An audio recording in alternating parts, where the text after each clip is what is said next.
అంటే తరతరాలుగా మనం చేపలు తినలేదా, గుడ్లు తినలేదా, మాంసం తినలేదా? జబ్బులు వస్తాయంటావేంటి? తరతరాలుగా తిన్నది ఈ చేపలు కానీ, ఈ గుడ్లు కానీ, ఈ మాంసం కానీ కాదు.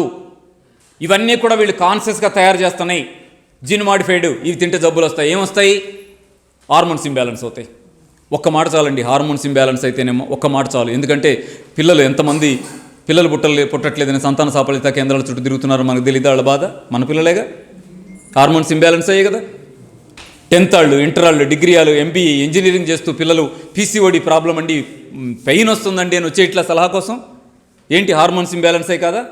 పెద్దవాళ్ళు 35-40 ఏళ్ళు దాటిన తర్వాత ఏమంటారు, ఓవరీస్లో ఇబ్బందులు ఉన్నాయండి, గర్భసంచిలో ఇబ్బందులు ఉన్నాయండి, ఫైబ్రాయిడ్స్ ఫామ్ అయినాయండి, బ్లీడింగ్ 15 రోజులు వస్తుందండి, 5 రోజులు గ్యాప్ వచ్చి మళ్ళీ పీరియడ్ స్టార్ట్ అవుతుందండి, హార్మోన్స్ ఇంబ్యాలెన్స్ అవుతున్నాయండి నేను సలహాకు రాట్లా.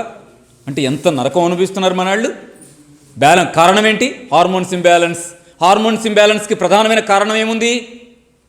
1 మానసిక ఒత్తిడి, 2 ఈ ప్రాసెస్డ్ ఫుడ్.